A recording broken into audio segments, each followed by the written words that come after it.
Now, the knight pawn is pinned. So? So you gotta move the king now or you get stuck later. I can see that, but But look at the queen side pawns way over here. he could do this. Try it.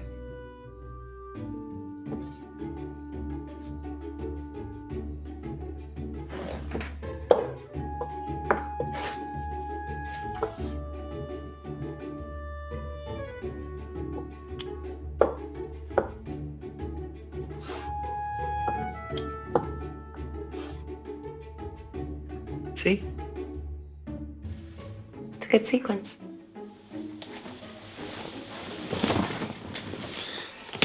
Hello, and welcome to an academic's overanalysis, this time of A Queen's Gambit. I'm Joel Rosenfeld, and I'm an academic. I mentor graduate students, I write manuscripts, but I also have a tendency to overanalyze everything. Everything from mechanical watches to kids' TV shows.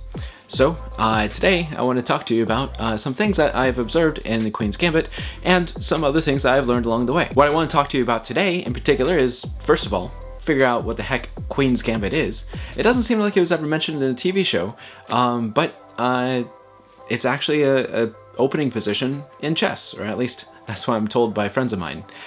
So I am actually the last person who should ever talk about anything to do with chess. I am actually the complete opposite of Beth Harmon when it comes to chess. I am a complete novice, and I couldn't tell you one opening move from another. So today I'm also going to interview a colleague of mine, Thanos Gentimus. He's going to help me understand some of these opening moves to chess, such as the Sicilian Defense or the Queen's Gambit, and yeah, that'll help me understand a little bit more about chess. But there are a lot of things in the show that aren't exclusively about chess. For instance, Beth Harmon's mother happens to have a dissertation written in the show. It is called Monomial Representations and Symmetric Presentations, and for a mathematician who is looking for things to talk about in the Queen's Gambit, this is a godsend. And so we can talk about what representation theory is and maybe how it fits in with chess. There's other things that come up that have a striking similarity to the academic world, such as the communication across the Iron Curtain. We saw that in the television show. We have the only place that we see interactions between Russian players and American players is in Mexico City or in Paris. Basically places that are relatively neutral in the Cold War conflict between the United States and Russia. So this gives me an opportunity to talk about scientific communication and travel during the Cold War, especially during this time. There is an example of a Russian scientist who spoke up about how ridiculous the process was to leave Russia to go give academic talks, and the Russian government had him arrested on psychiatric grounds. And then finally, I would like to talk to you about computer chess, or chess AI. There's been a lot of developments, especially recently, in chess AI that are extremely exciting. This includes things like Stockfish and AlphaZero. And we can also talk about where computer chess was in the setting of the television show, which takes place in the 1960s. So first, why don't we go ahead and learn a little bit about chess. So naturally, while I was preparing this segment, I believed I could do chess. I have a PhD in mathematics.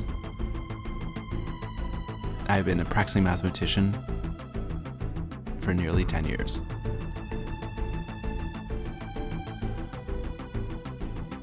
Surely, with only a little bit of study, I should be able to figure this out.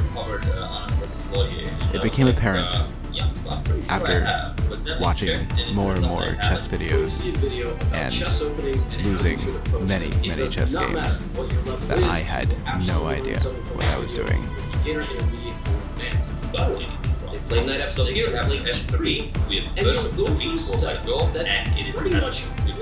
Then it came a time to switch to something a little bit more basic.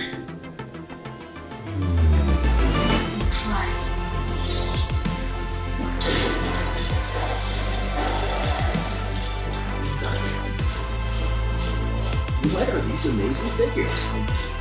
Why are they in different colors? And it was increasingly evident that I would have to bring in some external help. It was then that I realized I actually knew somebody who knew something about chess.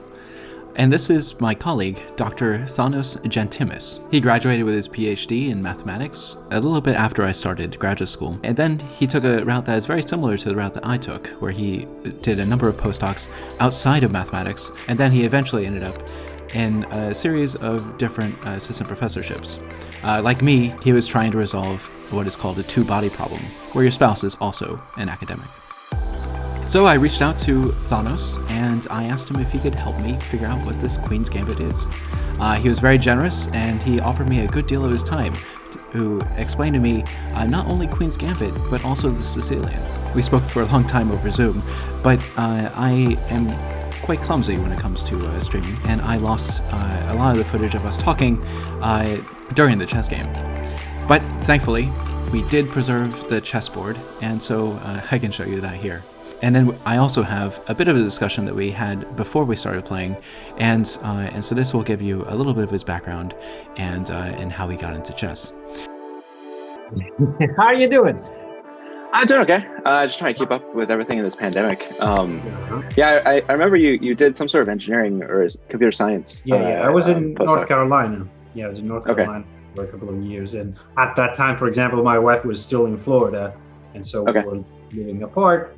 I was at NC State for a little while over there.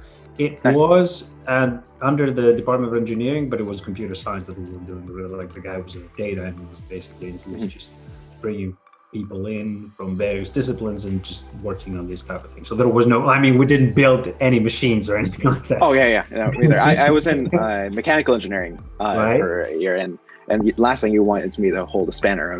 So you're over at LSU now? Yeah. You know, the statistics department is also like a good venue to do research. Teaching is simple, and I just do research. Yeah, LSU is a great place to be. It's a solid research institution. It is, and the department that I'm in right now is under the Ag Center, LSU Ag Center. So it has a lot of applied research, which for me is like a lot of low-hanging fruits, lots of publications that you get just for free. Yeah, right. I'm attached to maybe 3 or 4 groups. And the idea is like when there's a request for any sort of data analytics, to send it my way. It works because these guys are doing all the field work, all the stuff. They don't really want to do the analysis and just do the analysis a little bit. I don't care what I'm analyzing. I'm sending back the data here. So in that sense, love it. Yeah, that's awesome. I should have been doing applied mathematics of this sort day one. So. Yeah. I don't know. Do you have questions? Do you want me to go over a couple of stuff? I don't know how you want to play it out. At your disposal, whatever you want. And so, I know that you play chess mainly because we were in graduate school together, and then after you left, I think you apparently gave your chessboard to Jonathan King, and Jonathan King he thought I might be the guy to give the chessboard to, and he tried to give it to me. I'm like, dude, I know nothing about chess, and so, but that seems to be like my thing.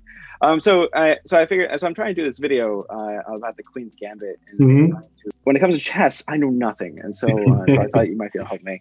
And so how long have you been playing chess? Do you play competitively or? I remember myself on a chessboard since I was 6 or something like that. That's when my dad basically showed me like, hey, this is the thing and this is how you play it. But then when I was 9 or 10, I went to a club in the neighborhood. I've been playing I started playing competitively when I was 16. And then I joined, the club that I basically spent most of my time with when I was 18, my first year in college. So I've been playing now for 22 years in a sense, but competitively I stopped 1 year before I moved to the United States. So I stopped in 2005. So I played competitively for 6 or 7 years. So a lot of my questions really just have to do with like particular moves that they mentioned in the show. In particular, the show is called The Queen's Gambit. I don't think they actually mention it much in the show itself, but I gather it's some sort of opening move, especially from what you sent me before. So what is The Queen's Gambit, and what and why would you do it? Give me a sec. I'll even share the screen and I'll show you something now. There is this There's this online, I guess, chess community called Lichess or Lichess. I'm not sure. Can you see the screen now? Yes. All right. So, as I mentioned in the email, most of the times, I mean, a lot of openings are solid. So basically, you play some moves, and the other opponent plays some moves, and you're trying not to give any sort of material, first of all, and not any advantage. So the main goal when you're opening up is get your pieces out in strategic places as fast as possible. Some ideas is you don't want to double move pieces, and you don't want to be moving all the pawns all the time. You want to get the pieces out in strategic positions once, keep them there, and then reach the mid game without losing any material or any time, in a sense, right? Time in chess is called tempo. So you want to keep tempos and don't give them back, and you want to keep material. All right, so Queen's Gambit, basically you start with d4. The reason why it's called Queen's Gambit is because in older ways of writing chess, when they moved the pawn in front of the queen, instead of saying, for example, d4, as we say now, so the pawn in front of the queen was, in the first move, queen d4. Because, of course, the queen doesn't get to d4, but the pawn in front of it gets to d4. Sure. So the name queen is because the first move is queen d4. Okay. And Queen's Gambit happens only if black player plays, that corresponding move, its own queen d5 now, which is this blocking position. So the other person has to engage with it. Absolutely. So it's in all openings, you can't just say, this is a white's opening. It's like a combination of moves that leads to that opening. It's just that Queen's Gambit is initiated now. So the first one's queen d4, queen d5, or d4, d5 in the modern way of writing chess. And now white plays c4. Okay, so, and here's where the gambit comes. Like, if you look at the position now, you notice that that pawn that was just pushed on c4 is not defended. It can be captured by the pawn on d5. Straight up. It doesn't seem that it can be defended in any way. The fact that you're offering this pawn without, protecting it is what is called a gambit. Okay, so gambit, especially in openings, is some sort of offering of material. 99% of the times, that is a pawn. So what sort of thing would you do from the starting position? I mean, I can see that maybe the queen can move to a point where she can check the king, but I mean, that would be countered pretty quick. But let's say Queen's Gambit, right? Not so matter of what you're going to do immediately, but instead, what are the opportunities now from now on? What might happen? Okay. So it's not a winning immediately type of thing. It's a winning a couple of moves further in the future. And the object of doing this is, remember, one of the things that we don't really want to do in the beginning is we don't want to double move. So if you accept this pawn now as black and you take it, you're in a sense double moving that pawn on d5, right? You lose half a tempo in some sense. If you think about, counting, that pawn has moved again, so it's not an extra move, it's basically like half a move. So you win half a tempo if the guy takes here. This is if the guy takes, by the way, from now on, the continuation is called Queen's Gambit accepted. So basically black accepts your sacrifice. Gotcha. So now, this is basically the position that is being analyzed to death, and this is basically why white wants to play the Queen's Gambit. So if black declines, okay, there's another continuation and it's not as sharp. If black accepts, white has a very sharp game. That's why people play it. People play it in case black accepts. A lot of white players would love to accept. And so here's where the fun starts. So you have various continuations here, various main lines and various secondary lines. The most interesting main line is the one that continues on with knight c3. Again, disregard the fact that you're down a pawn and you continue on bringing your pieces out. Notice now that black has not moved any of their pieces, and not only you have one out, you have the potential of bringing a lot of things out. You have the potential of bringing the queen out. You have the potential of bringing the knight out, the bishop out, and so on and so forth. So black has to play something. The problem is black cannot play, for example, this. Because if he plays that, you push even further. So he loses another tempo. If he tries to play something like this, right, which is a very logical move, okay, you open up and he loses another tempo. So the whole point here is that for most of the logical moves that black can play right now, you can refute them immediately and win extra tempos. If he plays it over there, okay, great. You have a knight standing in the side of the board. It is as if you don't have it. So this doesn't make a lot of sense. If you place it over here, okay, you move the knight and now you're blocking that bishop. The bishop cannot come up. So all of the moves that are coming naturally right now are being blocked by something that white is going to play. Okay. Anyway, so let's say that you start then with the other logical move, which is this. This is, again, traditionally what black would play right now. This is the only one that is not being, pushed back immediately. Right. Great. So how does white now win the upper hand? Well, they can play this sneaky move here, which is, again, opening up the position. Mm-hmm. Now, this piece is under attack. This pawn is under attack by the bishop. And the bishop is also going to come out and capture something. So you will equalize and play your piece out. Okay. So the whole point here, if I'm white and I see this, I'm like, oh yeah, I'm way up in terms of tempo, and I'll get that black pawn at some point. Sure. And that's the idea. Okay. And then again, there are tons of continuations afterwards, but that's the idea. The idea is for the short-term sacrifice of one pawn, you will get immediate time, so tempo advantage.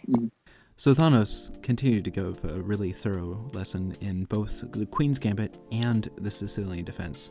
And if you want to learn more about this, I've posted an unedited clip of our discussion in the description. And thank you again, Thanos, for your help putting this all together. Next, what I would like to do is talk about scientific communication through the Iron Curtain. And we're going to jump off on this topic from a scene from the Queen's Gambit. Она будет вялой от разницы во времени, и мы ее разгромим. Она набирает обороты. Значит, придется разбираться с ней здесь или в Париже, прежде чем она станет слишком сильной. Говорят, она выпивает. В любой игре она идет в атаку и часто оставляет тылы неприкрытыми. Когда она ошибается, она злится и может быть опасна, как все женщины. У нас сирота. Много я пережил. Она такая же, как и мы. Проигрывать — это не вариант для нее. Иначе какой была бы ее жизнь?